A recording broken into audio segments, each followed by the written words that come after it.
anti COVID-19. Satgas Pemulihan Ekonomi Nasional.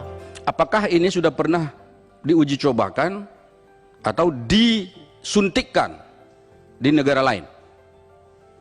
Ini jenis ini loh, vaksin ini. Misalnya katakanlah di Cina. Sudah pernah nggak orang Cina pakai ini? Jangan di kita, mereka dagang ke kita, disuntikan ke kita. Itu sama dengan jual sepatu. Mereka nggak pakai, tapi kita dipakaikan di sini. Ini bukan sepatu, ini nyawa. Ya kan? Sudah pernah nggak dipakai di Brasil? Tadi Pak Nur Yasin menyebut dari Kompas lagi sumbernya Brasil sudah nolak resmi Sinovac. Apa satu lagi Pak tadi? Brasil, Turki nolak. Ya kan? Kemudian kita sekarang mau pakai. Nah, kemudian yang berikutnya pertanyaannya adalah ini seednya dari mana sebetulnya? Seed itu apa namanya itu? Sumber apa itu? Ya, kalau peneliti ngerti maksudnya itu. Sumber vaksin itu apa, asalnya dari mana ini dibuat? Apakah orang Cina atau vaksin yang apa, virus yang ada di Cina dilemahkan, atau virus yang ada di Indonesia sudah ketemu di Bandung terus dibawa ke Cina diproduksi jadi vaksin? Ini perlu penjelasan ini. Vaksin yang belum terbukti ya efektivitasnya, ya termasuk kita di tanah air juga masih melaksanakan uji klinis tahap 3, kok berani-beraninya diberikan pada tenaga kesehatan gitu.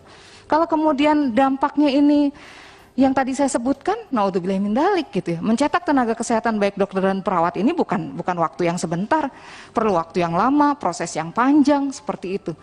Sehingga hal-hal seperti ini seharusnya bisa dijelaskan oleh pemerintah, begitu ya. Saya seringkali mendapatkan tanggapan sinis dari masyarakat yang apatis.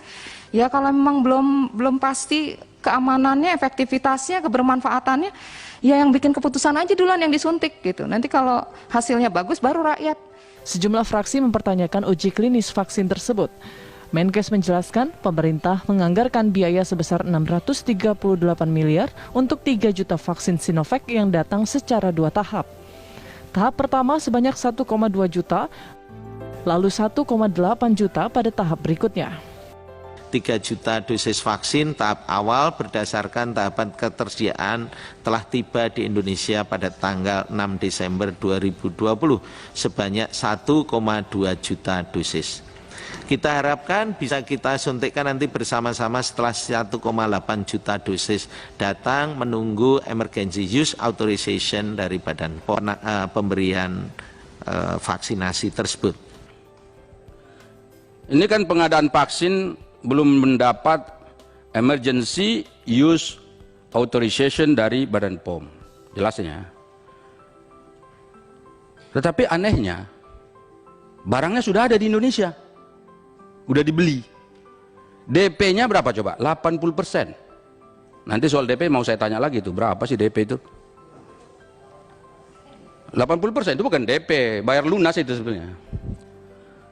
Nah pertanyaan saya gini, ini emergency use authorization-nya belum keluar, tapi barangnya sudah ada.